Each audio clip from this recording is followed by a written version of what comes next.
In today's video, I'm going to break down the top 5 green flags that underwriters look for when evaluating trucking accounts. And this could apply to commercial auto accounts generally, construction companies that operate large fleets, wholesalers, any company that operates a large fleet of automobiles, especially heavier vehicles. So, my name is Ryan Hannigan. I'm a partner, insurance broker, and property and casualty consultant at JJ and Associates in Burr Ridge, Illinois. We specialize in construction and transportation insurance for the middle market space. So let's get into it. The top 5 green flags for underwriters when evaluating commercial auto and trucking risks. These are the top 5 things. If you have them buttoned up, you are going to be very attractive in the marketplace amongst insurance carriers. So number 1 is your cab report. This is probably not going to be a surprise. This is the number 1 thing underwriters look at even before your loss runs. It's your cab report. This is going to give a snapshot of your DOT violations, your accidents, your inspections, and it's going to benchmark you against the rest of the industry. So this is the number 1 thing, again, even before losses, even before your loss runs. If you have alerts on your cab report, a lot of carriers, that's going to be a red flag. If you have multiple alerts, you could be in big trouble. You're borderline uninsurable. You're going to be paying an obscene amount per unit with a substandard carrier. You got to have this buttoned up. It's extremely important. If you have a good cab report, all greens, it's going to be, no pun intended, a green flag for the underwriters, and they're going to go on and look at your loss runs. So loss runs, number 2, again, this is not going to surprise anybody.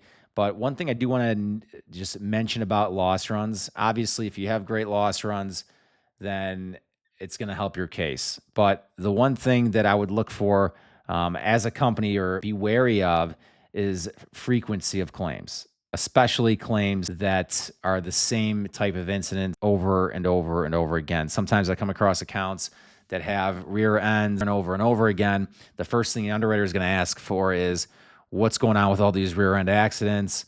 They've been going on for 2-3 years, and there's a lot of them. Carriers, they want to see you do have claims, that something has been done about it to prevent them from happening in the future. If you have a lot of frequent accidents, especially again, if they are similar in nature, that's going to be a red flag amongst insurance carriers. Just like your workers' comp, your EMR, give you a little bit of a break for severity. At the end of the day, accidents happen. So when insurance carriers and underwriters are looking at your loss runs, they are going to judge your loss runs a little bit more harshly if there is a frequency issue as opposed to if there is a severity issue. Shock claims happens. It's not necessarily indicative of a problem from a safety culture standpoint, but frequency, it may be. So number 2, bit of commentary in the loss runs. Let's make sure that they're going to look for obviously clean loss runs, but they can get over the severity more than they can get over the frequency. 3, your driver standards and specifically the discipline of them. Do you have written policies in place for your drivers? Criteria, MVR thresholds, CSA standards. What happens when someone violates a moving violation or violates company policy? There needs to be a specific place for when someone violates those standards. So one of the things that insurance carriers will look at is, okay, someone had this cell phone violation, either that could be revealed on the loss runs or when reviewing the cab report, but then they see there's still a driver on your policy. So the first question they're going to ask, what are they doing behind the wheel? The underwriter is going to ask why. An unenforced policy is almost worse than no policy at all. It tells them the standards are, decoration. There's no teeth to them. You want to see a handbook, they want to see discipline records, and they want to see the drivers are held accountable at your organization. So that is a big thing, accountability and enforcement of driver safety policy and standards. Number 4, this one might surprise you a little bit. Underwriters want to see that MVRs are ran in-house. Underwriters want to see that you are running your MVRs internally against your own written standards, not just sending drivers to the carrier approval, having your insurance broker run MVRs for you. I could hear some people say, just trying to push work back on the insured as an agency. That's not true. We'd be happy to do the work. It's not in your best interest, and here's why. The underwriter doesn't want to make hiring decisions for your company. Companies that own the process, that have their own written standards, that can check the MVRs in-house and then can compare them up to your standards and then determine whether or not you want to hire them or not hire them, statistically are just better risks, period. So underwriters are going to look at that more positively.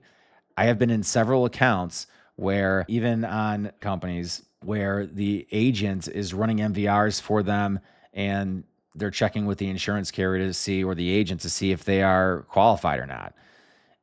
Telling that to an insurance carrier is a huge red flag.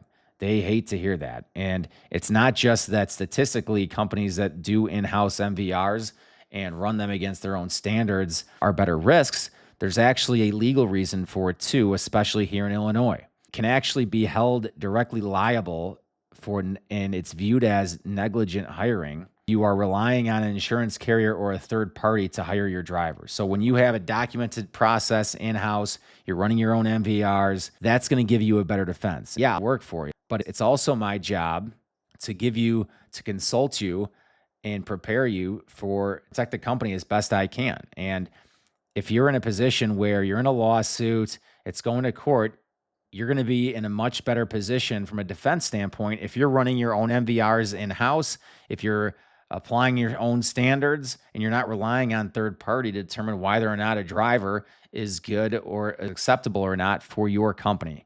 It is a huge red flag, not just for insurance carriers. It's a huge red flag for insurance carriers for that reason.